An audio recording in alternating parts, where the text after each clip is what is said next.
Buenas tardes, buenas tardes mis hermanos. Estoy aquí en mi casa, listo para leer el capítulo 7 del libro que se titula Cartas a la Iglesia por Francis Chan. Esta es la versión en inglés. Tengo mi edición digital, la versión en español. Eh, Perdón, estoy acostumbrándome. Facebook cambió su sistema, entonces estamos averiguando cómo va ahora. Bueno, vamos a leer el capítulo 7 que se titula Crucificados. Dice, he sido crucificado con Cristo, y ya no vivo yo, sino que Cristo vive en mí. Lo que ahora vivo en el cuerpo lo vivo por la fe en el Hijo de Dios, quien me amó y dio su vida por mí. Gálatas 2:20. En el triatlón, conocido como Ironman, los participantes nadan 3,86 kilómetros, andan en bicicleta 180 kilómetros y corren 42 kilómetros. Si les pido que lo vean conmigo, muchos de ustedes lo considerarían. Pero si les pido que compitamos, el número disminuirá considerablemente. Actualmente hay millones de personas que se consideran cristianos porque creen que la vida cristiana se trata simplemente de admirar el ejemplo de Cristo, pero no saben que de hecho es un llamado para seguir su ejemplo. Si en realidad lo comprenderían, el número disminuiría, disminuiría drásticamente. El Nuevo Testamento es bien claro. No solamente hay que creer en su crucifixión, tenemos que ser crucificados con Cristo. Si únicamente escucharás la voz de Jesús y leerás solo las palabras que salieron de su boca, tendrías un claro entendimiento de lo que Él requiere de sus seguidores.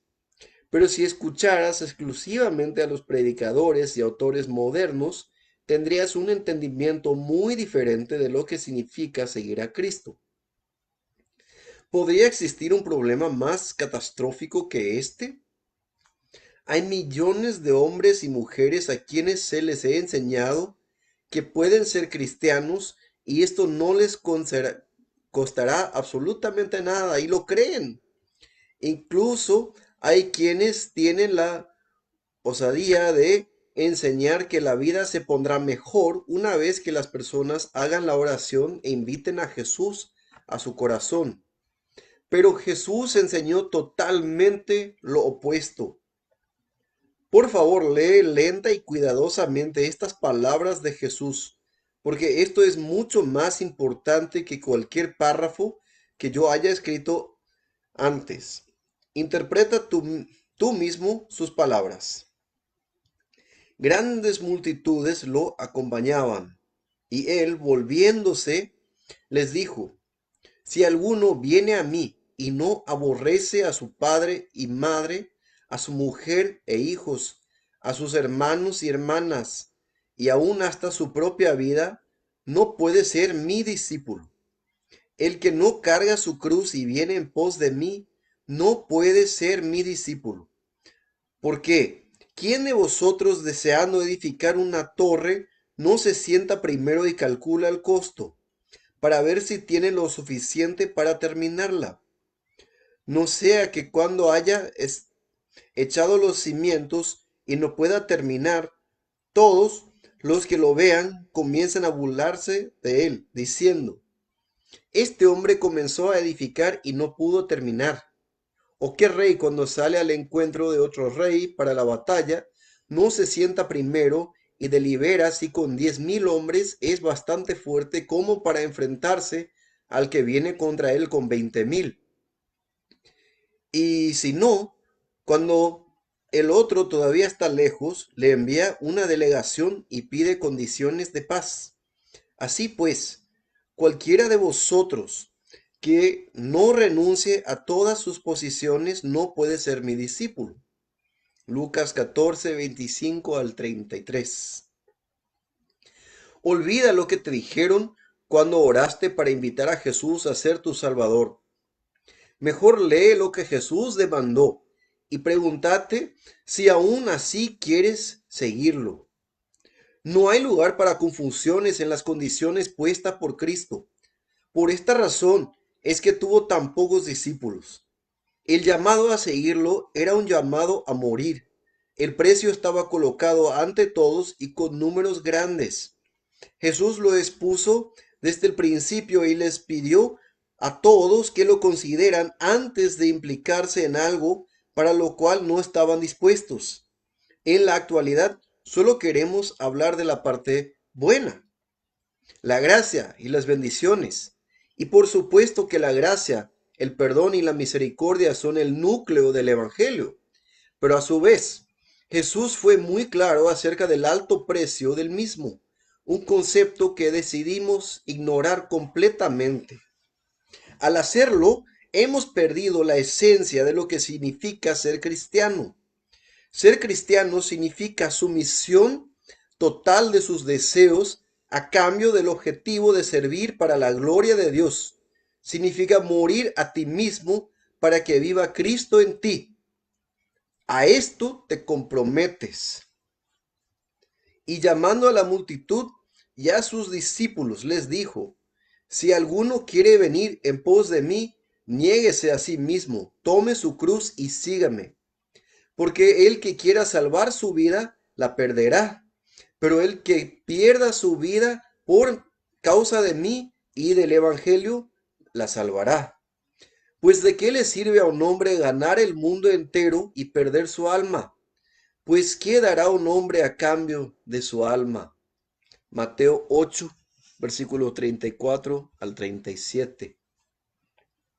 De acuerdo a lo que dijo Jesús, lejos de ser gratuito, seguirlo te costará todo. ¿Nos promete una vida mejor? En realidad, él advirtió que habría intenso sufrimiento. Entonces os entregarán a tribulación y os matarán, y seréis odiados de todas las naciones por causa de mi nombre. Muchos tropezarán entonces y caerán, y se traicionarán unos a otros, y unos a otros se odiarán, y se levantarán muchos falsos profetas, y a muchos engañarán. Y debido al aumento de la iniquidad, el amor de muchos se enfriará. Pero el que persevere hasta el fin, ese será salvo. Mateo 24 del 9 al 13. Jesús advirtió que se levantarán falsos maestros y a muchos engañarán. En versículo 11. Es por eso que es imperativo que todos estudiemos diligentemente las palabras de Cristo. Si los versículos anteriormente mencionados te parecen extraños o contrarios a lo que te han enseñado, entonces encuentra nuevos maestros. Huye de cualquier maestro que te prometa riqueza y prosperidad en esta vida. El llamado para seguir a Cristo es un llamado a resistir, siempre gozosos, el sufrimiento en esta vida, con la promesa de la bendición eterna en la venidera. Bienaventurados sois cuando los hombres os aborrecen, cuando os apartan de sí, os colman de insultos y desechan vuestro nombre como malo, por causa del Hijo del Hombre. Alegraos en ese día y saltad de gozo, porque he aquí vuestra recompensa es grande en el cielo, pues sus padres trataban de la misma manera a los profetas. Lucas 6, 22 y 23. Ay de vosotros, cuando todos los hombres hablen bien de vosotros, porque de la misma manera trataban sus padres a los falsos profetas. Lucas 6:26. Cuando el sufrimiento es anormal. Rara vez se habla del sufrimiento en la iglesia en Estados Unidos. Esto me parece irónico, pues encontramos sufrimiento a través de todo el Nuevo Testamento. Una vez escribí un sermón para el cual tomé libro por libro el Nuevo Testamento y leí todos los versículos que hablan del sufrimiento y de esta manera demostrar una de las doctrinas más claras del Nuevo Testamento, que la encontramos en toda una sección de la Biblia y no solamente en un libro. Repetidamente expresa que como seguidores de Cristo sufriremos por su causa, seremos odiados y rechazados por su causa. Cuando predico acerca del sufrimiento, la gente piensa que es algo anormal o una nueva enseñanza, lo cual es una locura, ya que es muy evidente en la Biblia, solo que elegimos no hablar del asunto. El hecho que este sea un tema tan importante en el Nuevo Testamento y a la vez un concepto que se ha perdido en nuestras iglesias es un grave problema. Entre más estudio los evangelios, más me convenzo que los que vivimos en los Estados Unidos tenemos una visión distorsionada de lo que significa ser un cristiano. Y es por esa razón que nuestras iglesias se encuentran en el estado en el cual están. Una visión distorsionada del cristianismo solamente puede dar como resultado una iglesia distorsionada. ¿Y si comenzamos de nuevo? ¿Qué pasaría si demolemos lo que actualmente llamamos iglesia y comenzamos de la nada, pero con cristianos verdaderos? Un creyente que se congrega en una iglesia en casa en Irán, cuyo nombre no diré por obvias razones, me explicó que las personas que quieran unirse a la iglesia allá en ese país tienen que firmar un acuerdo por escrito que estipula que perderán sus propiedades, los enviarán a la cárcel y serán mártires debido a su fe. Muchos cristianos en Irán son arrestados y encarcelados de por vida o ejecutados. La comunión es muy diferente cuando la iglesia está compuesta de personas que poseen un entendimiento bíblico del cristianismo. De manera interesante, algunas investigaciones han mostrado que la población evangélica está creciendo más rápido en Irán que en cualquier otra parte del mundo. Un amigo mío regresó después de haber visitado una iglesia en Irak. Le pregunté cuál fue la diferencia más notable entre nuestra iglesia y la iglesia de Irak. Él me contestó, a lo que nosotros le llamamos consagración, allá lo llaman prerequisito. En otras palabras, actuamos como si la entrega total fuera un proceso que toma toda la vida, donde decidimos poco a poco si vamos o no a rendirles ciertas cosas a Dios, mientras que los creyentes en Irak enseñan de la misma forma que enseñó Jesús. Allá se requiere que las personas consideren el precio y rindan todo desde el principio. De otra manera, no pueden formar parte de la iglesia. Hace años estuve en China y fui a la reunión de una iglesia subterránea y les pregunté acerca de la persecución. Cada persona que se puso de pie compartió su historia, sufrimientos y cómo sobrevivió la persecución. En ocasiones tuvieron que esconderse entre paredes y otras huir de los oficiales del gobierno en medio de tiroteos. Me hubiera gustado que los escucharan en medio de risas y carcajadas contando sus historias. Estas situaciones que para ellos forman parte de la vida del cristiano. En sus oraciones le pedían a gritos a Dios que los llevara a los lugares más peligrosos. Quiero sufrir por tu causa, por favor. No quiero ir a un lugar seguro, no quiero. Quiero ser hallado digno de morir por causa de tu nombre.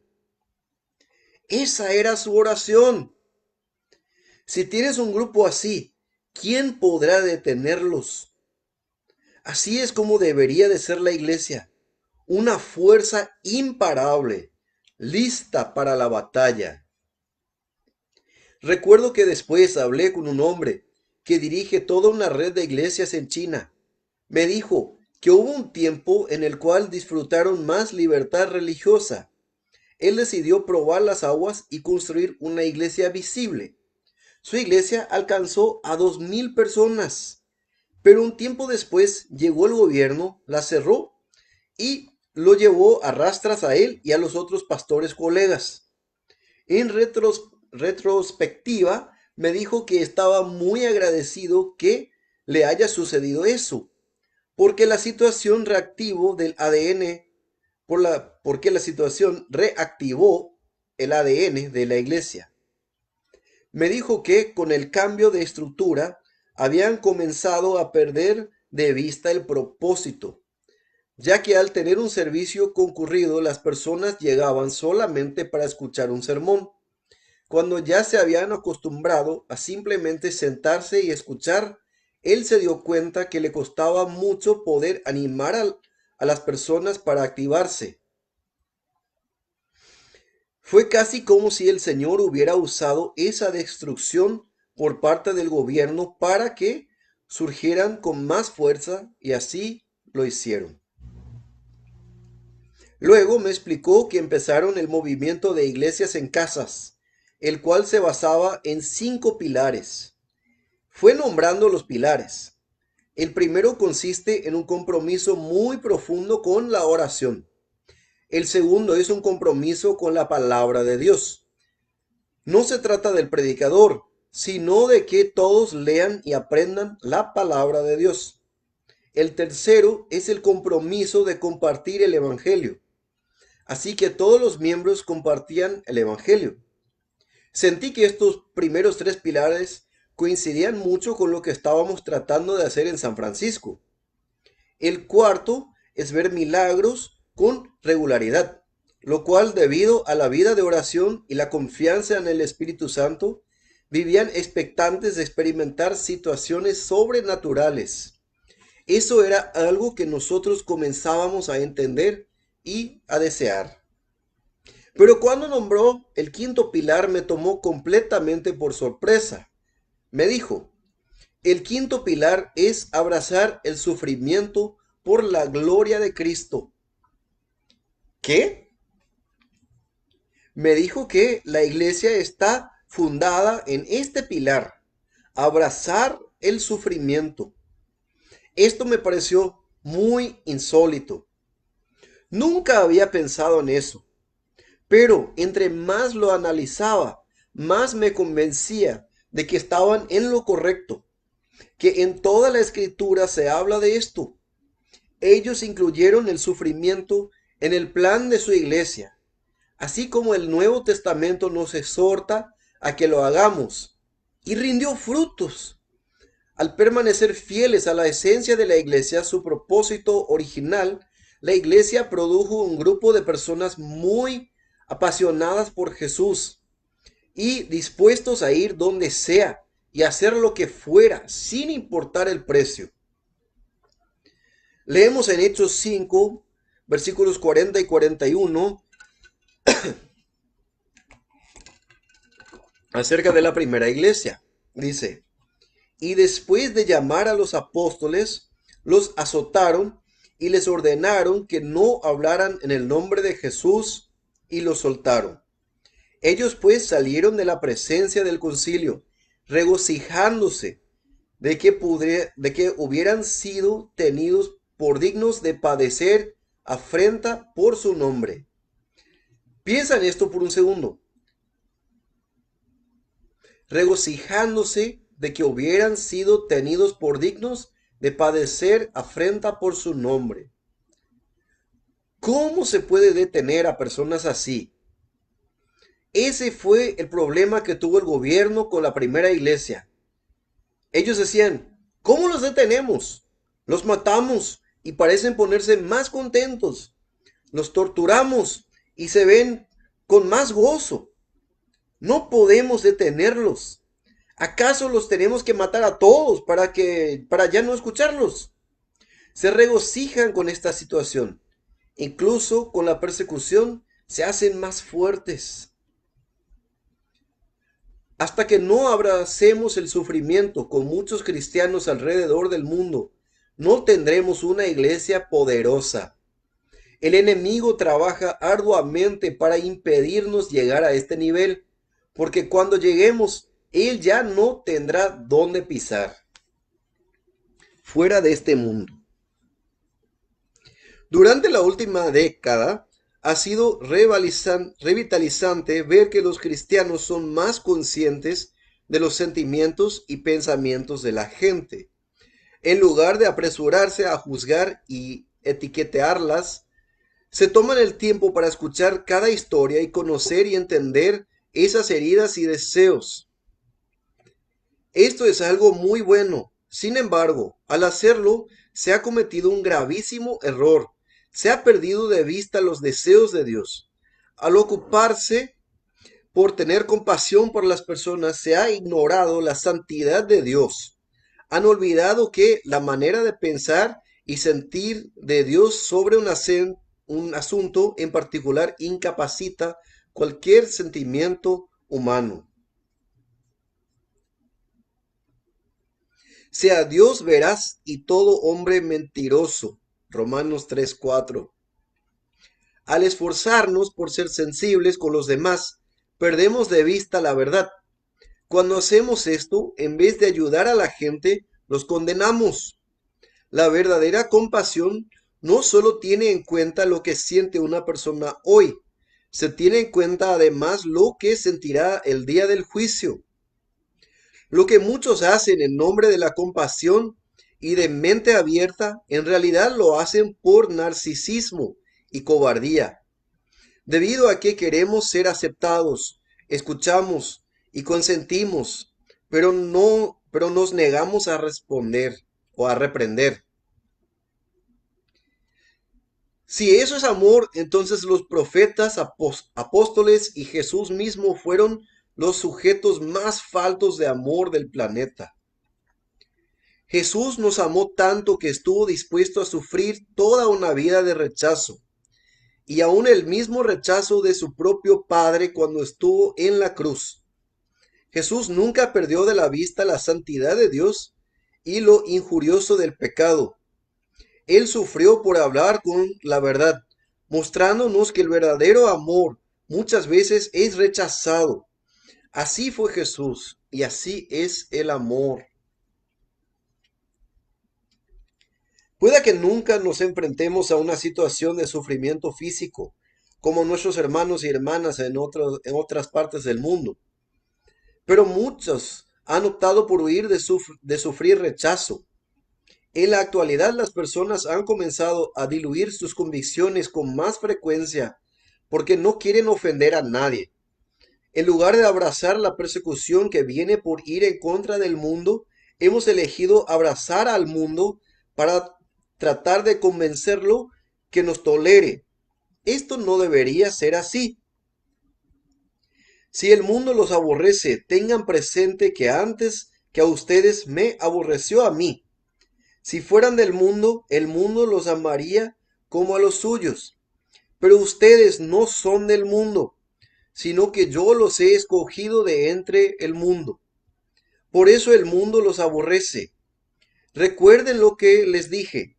Ningún siervo es más que su amo. Si a mí me han perseguido, también a ustedes los perseguirán. Juan 15, 18 al 20. Cuando Jesús confrontó a los fariseos, no lo hizo con palabras delicadas. Les llamó generación de víboras en Mateo 3:7, 12:34, 23:33 y Lucas 3:7.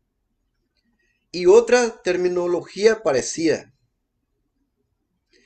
Cuando vio a la gente en el templo queriendo obtener ganancia, intercambiando dinero y vendiendo animales para el sacrificio, los acusó de profanar el templo de Dios y volcó las mesas. En Mateo 21, Marcos 11, Lucas 19 y Juan 2. Jesús sintió coraje santo ante la hipocresía de los fariseos, la avaricia y la falta de respeto de los cambistas. ¿No te impresiona el hecho que fuera de Jesús Fuera de Jesús, nadie más parecía darse cuenta de los pecados de estos dos grupos de personas. ¿No vemos a la multitud de judíos que asistían al templo confrontando a los fariseos o enojándose por las actividades profanas en el templo de Dios? Estaban tan acostumbrados que ya era parte de su cultura. Creo que de manera similar nos hemos acostumbrado y permitido que el pecado invada la iglesia, porque es parte de nuestra cultura. La cultura del mundo en el siglo XXI es totalmente egocéntrica. Lo que deseas, ve y tómalo. No importa si hiciste un juramento y te comprometiste con una persona. Si ya no te hace feliz, tienes todo el derecho de irte. Nadie tiene derecho a juzgarte. Lo más importante es que tú te ames tal y como eres. Cuando comenzamos a funcionar de esta manera en la iglesia, empezamos a adaptar nuestra teología a los deseos de la gente y en última instancia a sus pecados. Este tipo de actitud es un insulto para Dios. No debemos hacer esto en la iglesia. Nuestro compromiso con el reino debe prevalecer sobre la cultura. Jesús y los apóstoles fueron perseguidos porque lo que decían y enseñaban era contracultural.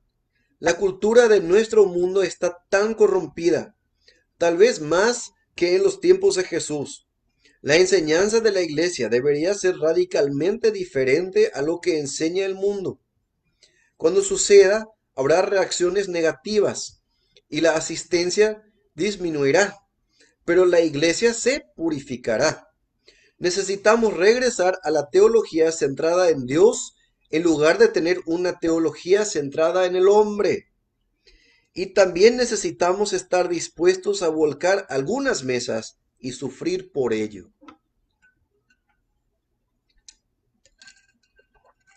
Busca a Jesús y no al sufrimiento. Aunque dispuestos a sufrir es importante, debemos tener cuidado de cómo vivimos la teología de sufrimiento. Comprendamos que el objetivo de las escrituras no es el ascetismo. No estamos buscando el sufrimiento solo para sufrir. Buscamos a Jesús y el sufrimiento siempre lo acompaña. Como creyentes vivimos nuestros días buscando a Cristo. Buscamos parecernos a Él y a la misión de Cristo. Pero nada de esto viene sin sufrimiento. Deberíamos ser como los caballos, a los que se les colocan anteojeras para mirar solamente la meta que está frente a nosotros. Al fijar toda nuestra atención en Jesús y el buscarlo, se convierte en nuestra obsesión. Tenemos la certeza que recibiremos persecución por todos lados. No valoramos a Jesús. Es por eso que creamos una sociedad de creyentes que evita a toda costa el sufrimiento. Queremos a Jesús, pero con limitaciones. Queremos a Jesús con la misma intensidad que queremos otras cosas. Las buenas nuevas de la salvación se encuentran al mismo nivel de importancia como otro tipo de buenas noticias. Me voy a casar. Vamos a tener un bebé. Dios vino en carne, fue crucificado por nuestros pecados, resucitó de la muerte y volverá para juzgar al mundo. Las otras buenas nuevas causan más emoción que el Evangelio. Qué insulto para Dios nuestro comportamiento. Debemos tomar un tiempo para meditar en la imposibilidad de la cruz. El Todopoderoso, el Omnisciente, el Omnipotente Dios que con su voz creó el universo, mandó a su Hijo a morir como un criminal para que tú y yo podamos estar con Él para siempre. Podremos morar con Él por siempre. No importa cuántas veces lo hayas escuchado, si esto no te incita a caer sobre tu rostro en adoración, hay algo que no te está bien. Tener presente la eternidad nos permitirá poner todo en perspectiva cuando las cosas se ponen difíciles. Cuando comprendamos verdaderamente lo que Jesús hizo por nosotros, el sacrificio a nuestro favor y la belleza incomparable de la vida eterna que prometió al que persevera, no podemos evitar enamorarnos de Él a tal grado que deseamos entregarle completamente nuestra vida en agradecimiento por lo que Él hizo. Y ciertamente, aún estimo todas las cosas como pérdida por la excelencia del conocimiento de Cristo Jesús mi Señor, por amor del cual lo he perdido todo, y lo tengo por basura para ganar a Cristo y ser hallado en Él, ni teniendo mi propia justicia, que es por la ley, sino la que es por la fe de Cristo, la justicia que es de Dios por la fe, a fin de conocerle y el poder de su resurrección y la participación de sus padecimientos, llegando a ser semejante a él en su muerte, si en alguna manera llegase a la resurrección de entre los muertos. Filipenses 3, del 8 al 11. Leyendo el pasaje anterior, ¿crees que te describe? ¿Crees que otros piensan que te describe? El apóstol Pablo estaba tan obsesionado por conocer a Jesús que quería participar de los sufrimientos de Cristo. Imagina que con Jesús estuvieras siendo azotado con un látigo y tú ahí a su lado, pasando por lo mismo. En ese momento estás mirando a Jesús cara a cara mientras soportas tú también el maltrato. Sientes un dolor intolerable, pero después a ver sus ojos y sabes que estás con el Hijo de Dios, el creador de todo lo que hay, y que juntos están atravesando esta situación. Pablo quería conocer profundamente a Jesús, aun si esto demandaba sumergirse en el sufrimiento. Hay un nivel de amor que podemos alcanzar, el cual al obtenerlo incita a nosotros, en nosotros un deseo de intimidad que sientes como si estuvieras a su lado, clavado en la cruz. Podrías perderlo todo, tu reputación, tus comodidades, tus posiciones, y contar todo como basura, porque comparado con conocer a Cristo, nada de esto tiene valor. El sufrimiento es muy importante porque a través de él conocemos más a Jesús, conocemos el poder de su resurrección y conocemos la comunión que hay en su sufrimiento. Ama a la gente y no al sufrimiento. Si reparto entre los pobres todo lo que poseo, y si entrego mi cuerpo para que lo consuman las llamas, pero no tengo amor, nada gano con eso. Primera de Corintios 13:3. Dios es muy claro. La motivación es de nuestro sufrimiento debe ser el amor. Ese es el ejemplo del Padre en Juan 3:16 y del Hijo en Juan 15:13. Si hacemos un sacrificio por cualquier otra razón, no tiene mérito.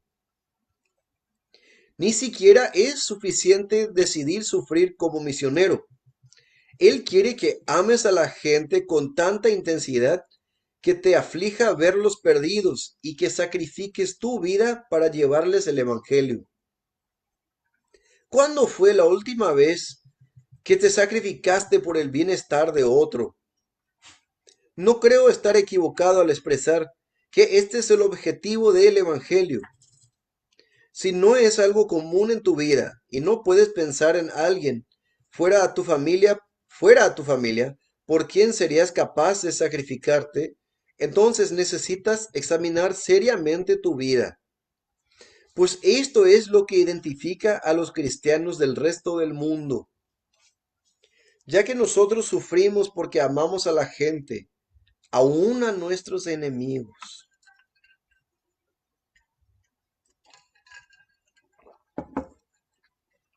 Tengo amigos que adoptaron niños porque querían tener hijos. Tengo otros amigos que adoptaron niños porque aman a los niños. Hay una gran diferencia. Tengo amigos que están tan llenos de amor que adoptaron niños con necesidades especiales y niños con problemas de conducta. Estas decisiones por lo regular crean un caos en una familia.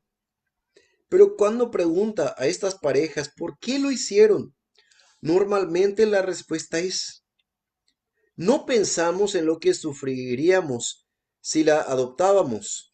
Pensamos en cuánto sufriría ella si no lo hacíamos. Cuando amamos a los demás, nos convertimos en las manos y los pies de Jesús. Jesús amaba a los marginados, los rechazados y los olvidados. Y al final de su vida, esas manos y pies fueron clavados en una cruz. El amor real demandará algo de nosotros y siempre nos conducirá al sufrimiento. Nuevas expectativas. Queridos hermanos, no se extrañen del fuego de la prueba que están soportando, como si fuera algo insólito.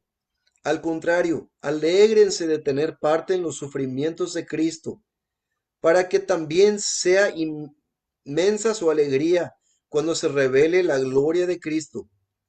Dichosos ustedes si los insultan por causa del nombre de Cristo, porque el glorioso Espíritu de Dios reposa sobre ustedes. Primera de Pedro 4:12 al 14.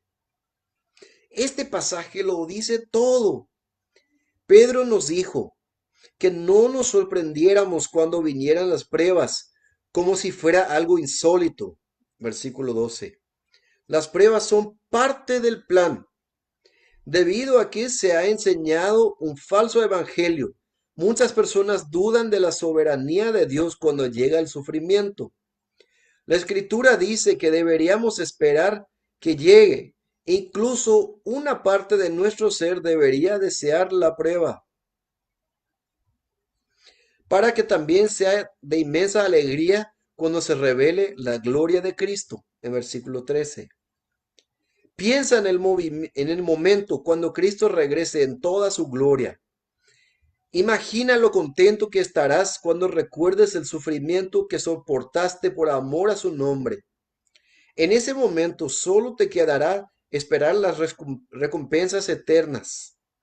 Pedro dijo que aquellos que hayan padecido rechazo por su causa son dichosos, porque el glorioso Espíritu de Dios reposa sobre ustedes.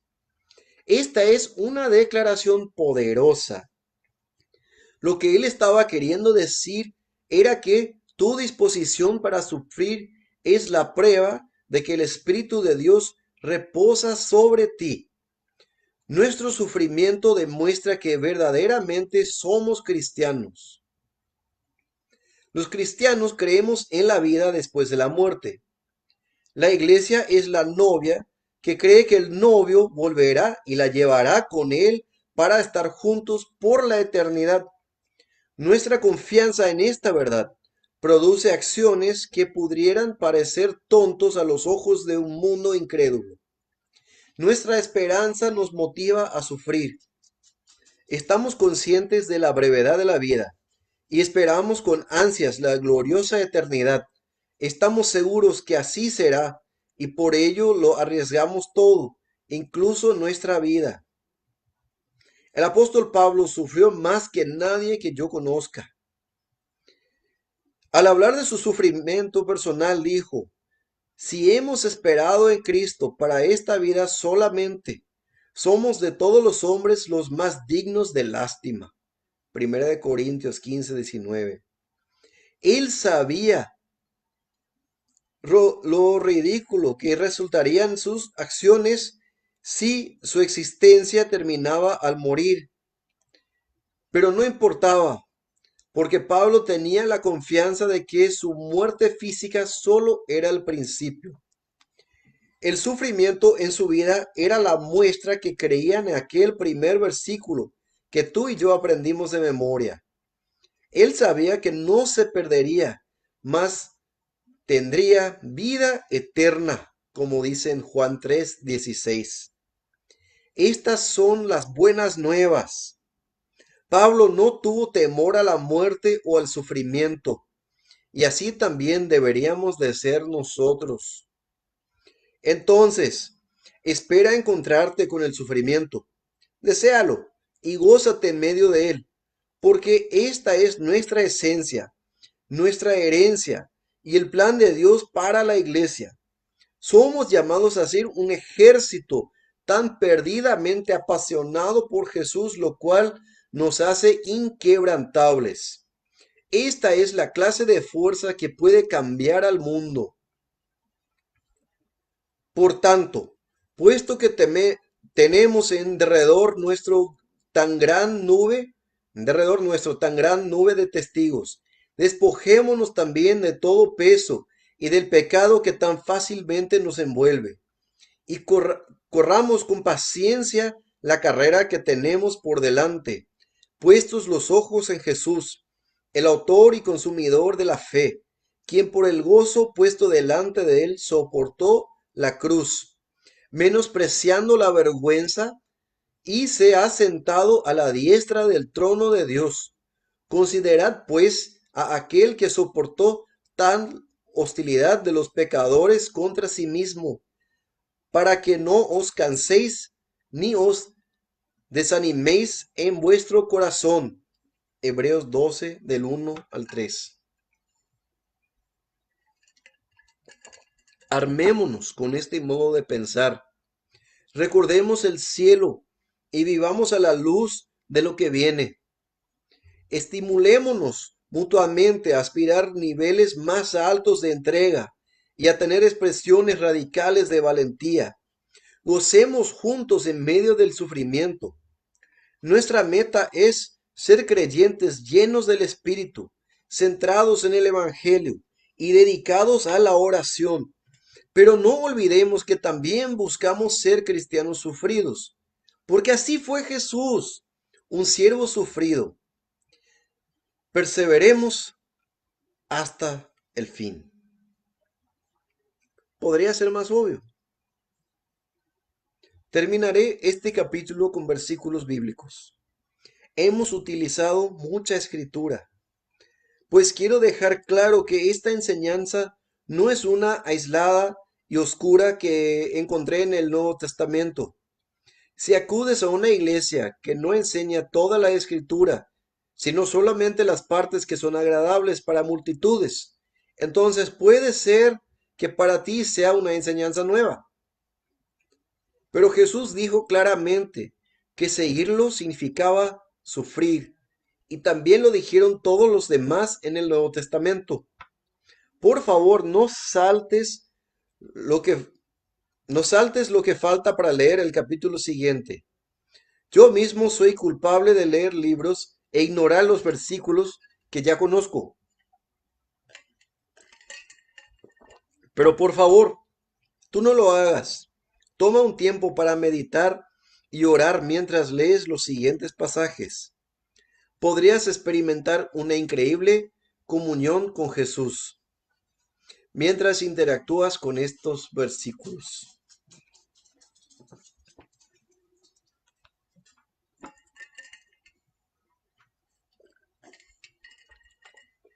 El Espíritu mismo da testimonio a nuestro espíritu de que somos hijos de Dios.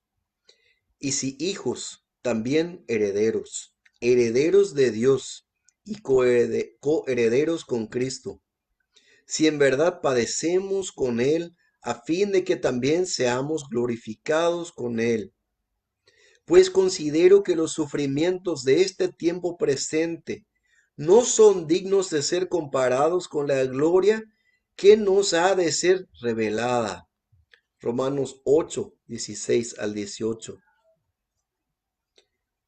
Vestíos con toda la armadura de Dios, para que podáis estar firmes contra las acechanzas del diablo, porque no tenemos lucha contra sangre y carne, sino contra principados, contra potestades, contra gobernadores de las tinieblas de este siglo, contra huestes espirituales de maldad en las regiones celestiales.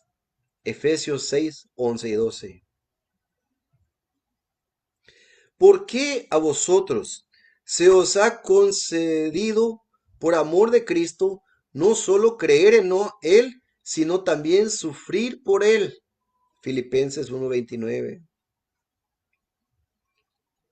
Esta es una señal evidente del justo juicio de Dios, para que seáis considerados dignos del reino de Dios, por el cual en verdad estáis sufriendo.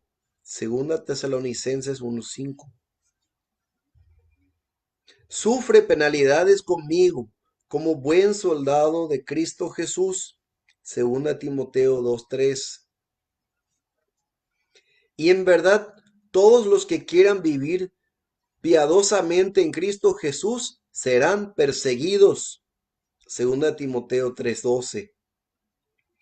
Por lo cual también Jesús, para santificar al pueblo mediante su propia sangre, padeció fuera de la puerta.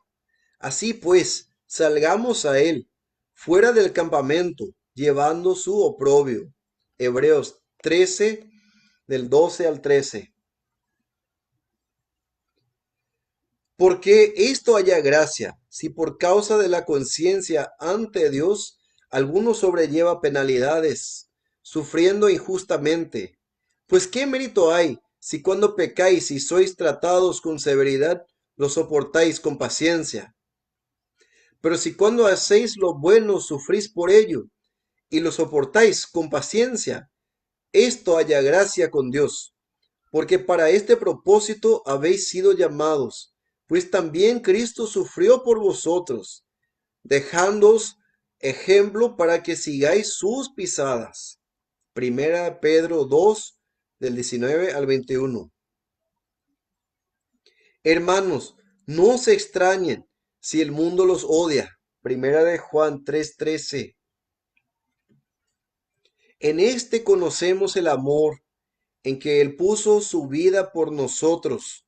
También nosotros debemos poner nuestras vidas por los hermanos. Pero el que tiene bienes de este mundo y ve a su hermano en necesidad y cierra su corazón contra él, ¿cómo puede morar el amor de Dios en él? Hijos, no amemos de palabra ni de lengua, sino de hecho y en verdad. Primera de Juan 3, 16 al 18. No temas lo que estás por sufrir. He aquí, el diablo echará a algunos de vosotros en la cárcel para que seáis probados y tendréis tribulación por 10 días. Sé fiel hasta la muerte y yo te daré la corona de la vida. Apocalipsis 2:10.